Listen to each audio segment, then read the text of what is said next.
कि आज प्रधानमंत्री रवाना हो रहे हैं अपनी यात्रा के लिए। अमेरिका और फ्रांस की यात्रा पर प्रधानमंत्री जा रहे हैं। द्विपक्षीय संबंधों के लिहाज से दोनों ही देशों के साथ भारत के रिश्ते बेहद अहम हैं। ये तस्वीरें इस वक्त हम अपनी टेलीविजन स्क्रीन में देख रहे हैं प्रधानमंत्री के रवाना होने की। फ्रांस की यात्रा के लिए रवाना हो रहे हैं। प्रधानमंत्री की ये यात्रा काफ़ी महत्वपूर्ण मानी जा रही है।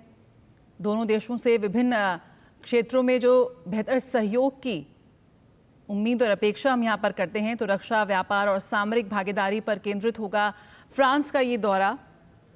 और प्रधानमंत्री मोदी पेरिस फ्रांस में राष्ट्रपति इमैनुअल मैक्रो के साथ एआई एक्शन शिखर बैठक की सह अध्यक्षता यहाँ पर करते हुए नजर आएंगे। और बैठक में नैतिक एआई प्रशासन और वैश्विक विनियामक ढांचे पर भी विशेष चर्चा होगी। तो तमाम चीज़ें हैं जो एजेंडा में हैं, तमाम महत्वपूर्ण मुद्दे हैं। बात हो रक्षा सहयोग की, बात हो आर्थिक संबंधों को और मजबूत करने की, प्रगाढ़ता बढ़ाने की, तो इन सभी चीज़ों पर ध्यान केंद्रित होगा प्रधानमंत्री की इस अहम यात्रा पर। एआई एक्शन समिट की सह अध्यक्षता यहाँ पर करेंगे। प्रधानमंत्री मार्शल भी जाएंगे, जहाँ वे मजारगस वार सिमेट्री में प्रथम विश्व युद्ध में मारे गए भारतीय सैनिकों को श्रद्धांजलि देंगे। और राजनयिक संबंधों को मजबूत करने के लिए नए भारतीय वाणिज्य दूतावास का भी वो उद्घाटन करेंगे।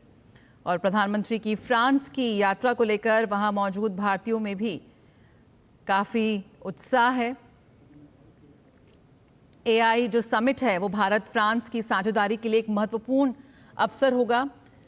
एआई समिट से भारत और फ्रांस दोनों को ही बड़े लाभ हो सकते हैं। और वैश्विक स्तर पर जिस तरह से एआई विकास में भारत और फ्रांस की भूमिका को लेकर भी लगातार बातचीत हो रही है, उस लिहाज से भी भारत की भागीदारी, भारत की मौजूदगी बेहद अहम हो जाती है।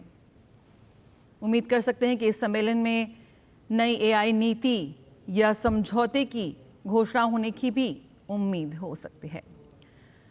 तो वहीं भारत और फ्रांस एआई तकनीक से जुड़े कई और क्षेत्रों में भी सहयोग विकसित करने पर महत्वपूर्ण चर्चा कर सकता है।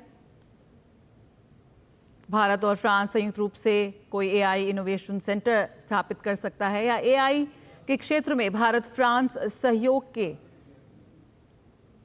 बढ़ने की पूरी तरह से संभावना है। एआई स्टार्टअप्स की बात करें या टेक्नोलॉजी कंपनीज की बात करें, तो इस बढ़ते सहयोग से कई नए अवसर खुलते हुए भी नजर आएंगे। एआई का इस वक्त बढ़ता प्रभाव है। ऐसे में दोनों देश किस तरह से वैश्विक एआई गवर्नेंस नीति को लेकर बातचीत करते हैं, चर्चा करते हैं, इसी पे सभी की नजर होगी।